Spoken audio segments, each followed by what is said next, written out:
Agora eu lerei as passagens correlatadas com o livro-texto da Ciência e Saúde com a chave das Escrituras, de Mary Baker Eddy. A essência de toda devoção é o reflexo e a demonstração do amor divino, a cura das doenças e a destruição do pecado.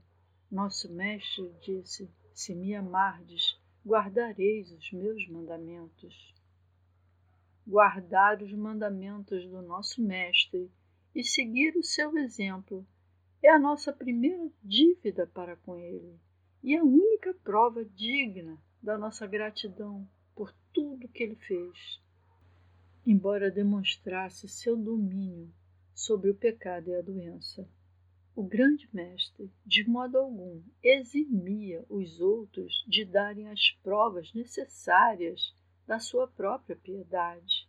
Ele trabalhava para guiá-los para que pudessem demonstrar esse poder como ele o fez e compreender seu princípio divino. A fé implícita no Mestre e todo o amor emocional que pudermos dedicar a ele jamais nos tornarão imitadores dele. Devemos ir e fazer o mesmo. Caso contrário, não estaremos aproveitando as grandes bênçãos que nosso Mestre trabalhou e sofreu para nos conceder. Jesus enviou 70 discípulos de uma só vez, mas apenas 11 deixaram um registro histórico digno. A tradição lhe atribui outros 200 ou 300 discípulos que não deixaram nome. Muitos são chamados, mas poucos os escolhidos. Eles se afastaram da graça, porque nunca compreenderam verdadeiramente os ensinamentos do seu Mestre. O cristianismo, conforme ensinado por Jesus, não era um credo, nem um sistema de cerimônias, nem um dom especial de um Jeová ritualístico, mas sim a demonstração do amor divino, expulsando o erro e curando os enfermos, não meramente em nome do Cristo ou da verdade, mas na demonstração da verdade, como deve ser o caso nos ciclos da luz divina. Através da magnitude da vida humana, ele demonstrou a vida divina, da amplitude do seu puro afeto e definiu o amor. No testemunho da sua missão divina, ele apresentou a prova de que a vida, a verdade e o amor curam os enfermos e os pecadores e triunfam sobre a morte através da mente, não da matéria. Esta foi a maior prova que ele poderia ter oferecido do amor divino. Seu exemplo perfeito foi para a salvação de todos nós, não apenas através das obras que ele realizou e ensinou aos outros. Seu propósito na cura não era apenas restaurar a saúde, mas demonstrar seu princípio divino. Ele era inspirado por Deus, pela verdade e pelo amor, em tudo o que dizia e fazia. Nosso Pai Celestial, o amor divino, exige que todos os homens sigam o exemplo do nosso Mestre e de seus apóstolos e não apenas adorem suas personalidades. É triste que a expressão serviço divino tenha passado a significar de uma forma tão geral adoração pública em vez de ações cotidianas. O apóstolo Tiago disse: mostra-me a tua fé sem as obras, e eu te mostrarei a minha fé pelas obras. A compreensão de que a vida é Deus, Espírito, prolonga os nossos dias, fortalecendo a nossa confiança na realidade imortal da vida, na sua onipotência e imortalidade. Essa fé se baseia em um princípio compreendido. Esse princípio cura o que está doente e traz à tona as fases duradouras e harmoniosas das coisas. O resultado dos nossos ensinamentos é a sua confirmação suficiente. Enquanto comiam, Jesus tomou o pão, deu graças, partiu e deu aos seus discípulos, dizendo: Tomai e comei, pois esse é o meu corpo. E tomando o cálice, deu graças e o ofereceu a eles, dizendo: Bebei-o todo, todos vocês. O verdadeiro sentido espiritual se perde se o sacramento se limitar ao uso de pão e do vinho. Os discípulos já haviam comido, mas Jesus orou e lhes deu pão. Isso teria sido insensato em um sentido literal, porém, em seu significado espiritual, foi natural e belo. Jesus orou, se afastou dos sentidos materiais para renovar seu coração com perspectivas mais elevadas e espirituais. Nosso batismo é uma purificação de todo erro. Nossa igreja é edificada sob o princípio divino, o amor. Podemos nos unir a essa igreja somente quando nascermos do Espírito, quando alcançarmos a vida, que é verdade, e a verdade, que é vida, produzindo os frutos do amor, expulsando o erro e curando os enfermos. Nossa Eucaristia é a comunhão espiritual com o único Deus. Nosso pão que desce do céu é a verdade. Nosso cálice é a cruz. Nosso vinho, a inspiração do amor, a bebida que nosso Mestre bebeu e recomendou aos seus seguidores. Cristãos, vocês estão bebendo o cálice dele? Vocês compartilharam do sangue da nova aliança, das perseguições que acompanham uma nova e mais elevada compreensão de Deus? Se não, podem então dizer que comemoraram Jesus em seu cálice? Todos os que comem pão e bebem vinho em memória de Jesus estão verdadeiramente dispostos a beber do seu cálice, tomar a sua cruz e deixar tudo pelo princípio de Cristo? Então, por que atribuir essa inspiração a um rito morto, em vez de demonstrar que a verdade chegou ao seu entendimento, expulsando então o erro e tornando o corpo santo e agradável a Deus? Se Cristo, a verdade, veio a nós em demonstração, nenhuma outra comemoração é necessária, pois a demonstração é Emanuel, o Deus conosco. E se o amigo está conosco, por que precisamos de memoriais desse amigo? Se todos os que já participaram do sacramento tivessem realmente comemorado os sofrimentos de Jesus e bebido do seu cálice, teriam revolucionado o mundo. Se todos os que buscam a sua comemoração em meio de símbolos materiais tomarem a cruz, curarem os enfermos, expulsarem o mal e pregarem o Cristo ou a verdade aos pobres, o pensamento receptivo, trarão o milênio. Minha esperança, ainda que cansada, anseia por concretizar esse dia feliz, quando o homem reconhecerá a ciência do Cristo e amará o seu próximo como a si mesmo, quando perceberá a onipotência de Deus e o poder curativo do amor divino em tudo o que fez e continua a fazer pela humanidade. As promessas se cumprirão.